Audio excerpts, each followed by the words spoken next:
Would you believe me if there was a simple strategy that you could do, that I do every day, that reduces your chance of getting caught up with COVID? It is so simple that nobody talks about it. Actually, nobody really believes it's true. But I'm here to tell you about the science because it's extremely important as we are moving into another transition phase around the pandemic. I know a lot of people have told you that it's all over and everything is fine and everybody has been happy in the summer. Just remember, in the Northern Hemisphere, we're coming into winter. And every single year, we have thought it was over in the summer, only to be hit in the winter again. The only difference this year is we were already hit in the summer. So we know we are likely to have a problem.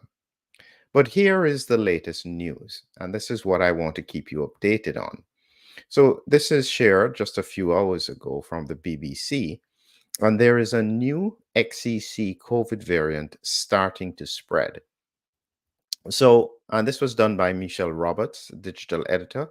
And so, this was identified in Germany in June. And so, they started to see some cases of it there, but it is now spreading across the world. It's likely that this is going to be the new variant that's coming. Now, it seems to have a slight transmission advantage over the other variants, but they still think that vaccines should offer good protection. I'll make no comments here at this point as I don't want to get into any further trouble. But the point is that whatever you do, you need to be in the middle of the road. I'll explain what I mean. I have observed a few cohorts of people. There's some people who are absolutely terrified and they're up to number, I don't know what shot, and they'll, really scared about it. I don't think that's good. It causes psychological damage. Then there is another cohort who thinks this is just absolute rubbish. There is not even been a virus, not even a pandemic. That's again another side of the road that I think you need to avoid. Where I need you to be is to understand that we are still within a period of time where you have high circulation of virus.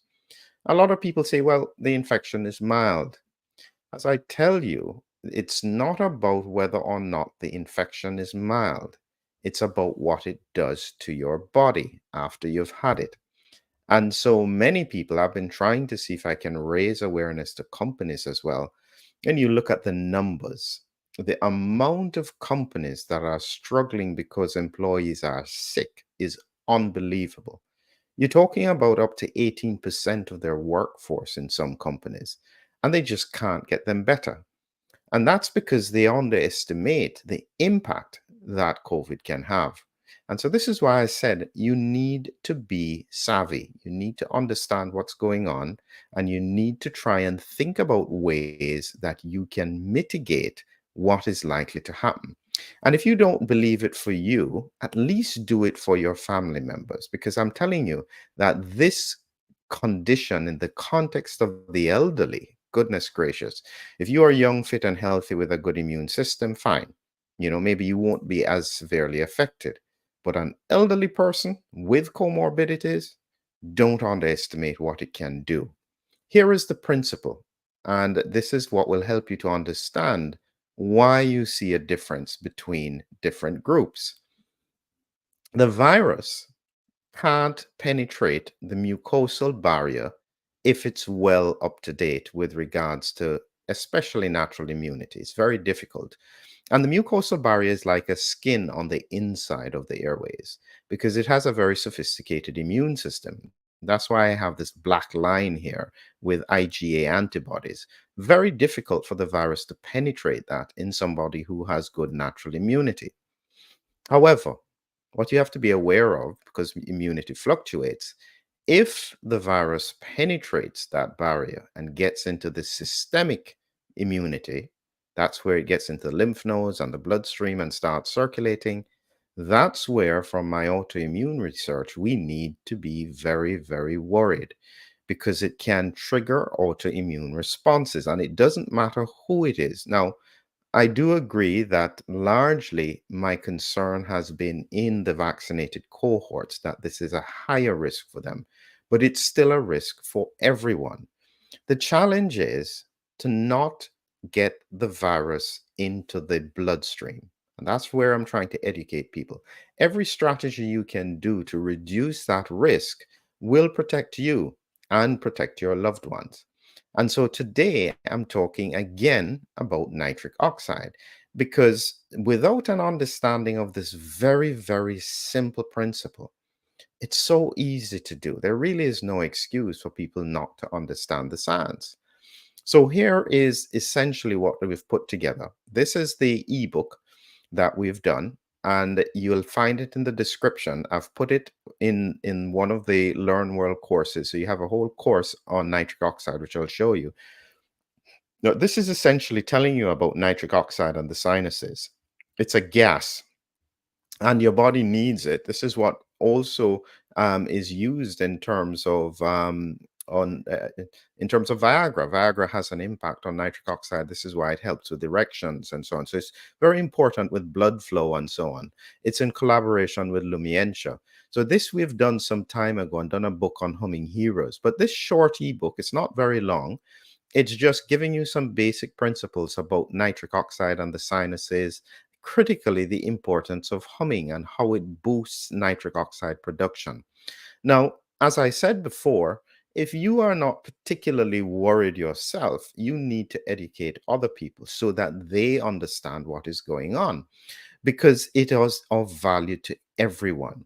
And you have in your cohort of people you may talk to, they may say, well, I don't know about that. I don't know if this is just some woo-ha thing that is not related to science. Well, what you will have then is when you use the ebook, you will have a large source of references. So we've put in all the references we could find about nitric oxide, sinuses. They're all here. And so if anybody says, well, I don't believe that, you can just pull out your little ebook and say, look, these are all the papers that are talking about nitric oxide and the importance, especially in the sinuses. So this is why I'm saying it's so simple. It's free. Even if you don't want to do the course, you can still actually just get the ebook for free and you can learn what's going on. But the essence of what we were doing when we were doing this this principle of this course was to try and educate people about this simple concept with regards to nitric oxide. And this is it here. It's been discounted. But as I said, if you go to the link, you don't have to do the course, but it has lots of valuable information. This is where I break down what's in the ebook. So it will help you to understand what is important about it. And so you can get everything, and you can see here for free nitric oxide ebook. So you can get it here. So make sure you do that as a minimum so that you are well prepared for what is likely to happen. A lot of people will say, well, why is this such a problem, especially in highly vaccinated regions? And this will help you to get the point across. And this is why it's a risk for everybody. As I said, everybody's fighting against preventing the virus breaking through their immune system. But it seems to be circulating in highly vaccinated regions because of this very simple thing about immune refocusing. This is what Gert has been talking about from the start. It would drive variants, and on top of that, you have immune refocusing. So we have the variants being driven. Now we have XEC coming along. Now, what happens with the immune system, and this is just a little image to help me to describe it. You have in red the original Wuhan virus, and that's what your immune system had faced initially. Now, the thing about in the natural immune system, it tends not to focus as much on the spike protein. But what happened, it seems, when we use spike protein vaccines, especially very powerful ones, it seems to have locked the immune system in the red pattern.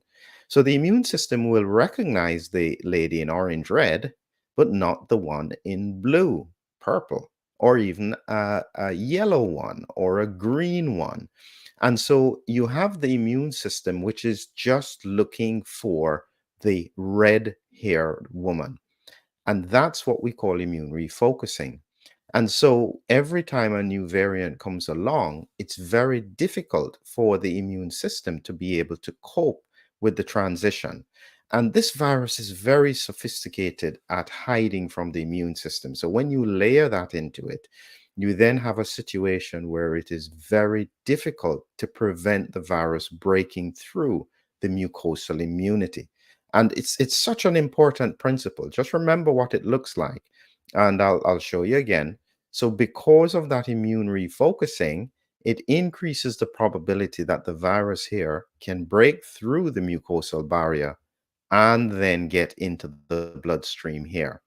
And then this is where I describe this almost as a ricochet bullet. Once it gets inside and starts bouncing around and impacting on the immune system and triggering autoimmune responses because it binds to all these different proteins, that's where you have what I describe in terms of what I've been looking at. I am worried about the cytokine storm. This is spike triggered autoimmune response mechanism. It's not the same as the cytokine storm we had early in the pandemic. This is now more about the fact that the immune system is in overreact mode. And because it's in overreact mode, what then happens is that it starts to trigger responses that damage, especially blood vessels. So when I'm talking about things like embalmer's clots, I think that a lot of that is because of overactivation of the immune system. And so we are seeing these kinds of patterns. They are very subtle. People sometimes only have symptoms of fatigue and headaches, and, or sometimes they have no symptoms at all. And this is what you'll be seeing with friends and family members. Then suddenly they've had a stroke, suddenly they're diagnosed with cancer. It seems to come out of nowhere. It means that in the background, there is likely to have been chronic immune activation. That's the bit that we need to try and mitigate. Anything that can help it is well worth it. And so this is where that principle of the nitric oxide comes in. And just so that people understand, it is a gas. It's not a, it is very unusual. It's a very remarkable molecule in the context of how the body works. But just so you are aware, and I go through these things in much more detail in the course, but just so you are aware as to the multiple things it has an effect on, it has an effect on the blood vessels, vascular homeostasis. This is what I said. It works with regards to um, Pfizer's drug here, Viagra, and it increases neurotransmission. This is where it has an impact on platelet activation and clotting. It reduces inflammation. It helps with wound healing. It reduces oxidative stress. It improves sexual function, all from this gas, nitric oxide. So the more you know about it, the better it is. And that's the principle. Better education, better understanding of the science will help you not only to help yourself, but to help those around you. There's a responsibility because I know a lot of my audience are the ones who resisted. And I recognize that a lot of people are upset, but I think that there is a responsibility to try and still educate. There's no point at this stage trying to be right. I think people have accepted when you look at what has happened with booster doses, they've probably accepted that you probably were right. And so what we need now are we need people to educate.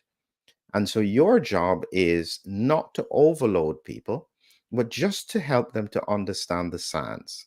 You take the science to them and critically give them simple strategies that will help them to improve or mitigate some of the damage. For me, every time I'm out and about, I could probably be wearing a mask, which I probably should do more often. I'll not get into that argument, but I just hum. I just imagine that when I start humming, that puts a bubble over my head and reduces the capacity of the virus to penetrate my mucosal immune system, prevents it from getting into the sinuses. The sinuses act as a reservoir. And would you believe nitric oxide is also antiviral and antibacterial? It is a remarkable molecule. Learn about it. learn how you can use simple strategies. You don't need a lot of extra supplements for this one. You just need to hum, sing, hum, talk. As long as there's vibration in and around the sinuses, it will naturally produce nitric oxide. It is absolutely remarkable. And so that's my gift for you today, is that, I mean, I'd certainly like you to do the course, but even if you didn't want to do it, please remember that this information is extremely valuable. I'll show you again what you get in terms of the ebook. Just remember what you get here. Talks about the sinuses, the role of the sinuses in health, how you can boost nitric oxide production, breathing exercises and nitric oxide, everything about it. And as usual, it has a bunch of references just in case you want to help somebody who is a little bit more skeptical to understand the science around it. So let's get prepared for what's coming. I predict that this winter is going to be an absolute nightmare. As I said, I've been trying to reach out to companies. You need to protect your staff. You need to be looking out for them, putting simple measures in place that can potentially mitigate the absolute damage that it can have to your workforce. We have a lot of challenges ahead of us, but I believe that if we work together, we can find solutions. And critically, for those people who have the choice not to take another booster, remember, if this kicks off properly again, you're almost guaranteed somebody's going to have the bright idea to mandate again. So we all need to work together and try and protect as many people as we can. Have a great evening. Look forward to bringing you more science in the near future.